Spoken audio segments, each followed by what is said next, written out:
It's okay. Whoa!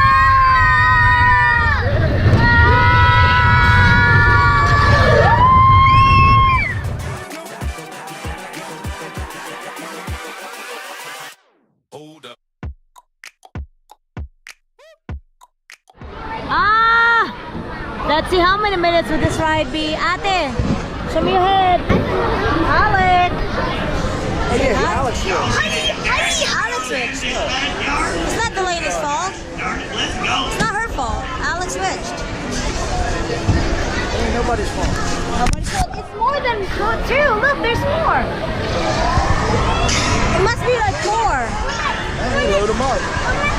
Come on, don't get that. Yay, about time.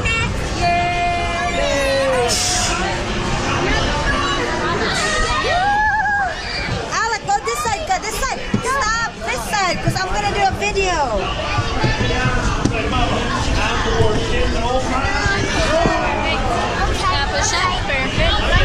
Very tight? Is it very tight? It's supposed to be. For him? You okay? No, that's enough. You came for real. I've never been on this before. Here we go.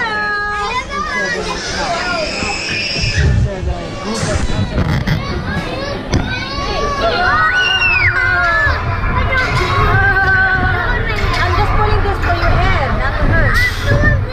It's okay. Whoa!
Delaney, how was it? Look, he's singing. Want to do it again? You want to wait for 2 hours? Yeah. Oh, no way.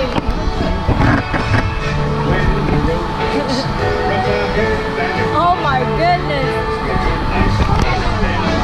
Hi there. You just remember that you know about it around the backyard. Now please stay seated till we come to a complete stop. Oh, wait. Remember to grab all your stuff and step out to your right. My goodness, So 3 long, minutes. Bill. Was that fun? It was so fun. Alright, let's go find Daddy first. A 3-minute ride with a 3-hour waiting time. Oh, let me see your face. When was the last time you The whole flight you were. Ah, it's alright, at least you documented something. Number 1. Slinky Dog Dash. The newest coaster at Walt Disney World is Slinky Dog Dash. There's already a full POV on the channel, so you can check that out, but I'm going to touch on a few other points. I think they did a really good job at making this coaster look like it's made out of this toy coaster kit, complete with the power booster, which, by the way, looks really cool at night. Slinky Dog Dash is an exposed launch coaster, but it's not an off-the-shelf coaster. This layout, which includes 2 launches, was designed specifically for Disney and is an original ride. There's nothing off the shelf about it, aside from it being categorized as a roller coaster. It's an extremely smooth ride, and in terms of intensity, I'd say the coaster is more intense than Barnstormer and Seven Dwarfs Mine Train, but less intense than Big Thunder Mountain. It feels much faster than it looks, but if you want a more intense experience, definitely sit in the back, and if you want a tamer experience, sit in the front. Now, if you're curious about the speed, I've heard lead cast members toss around the number of a top speed of 40 miles an hour, which apparently happens after the second drop.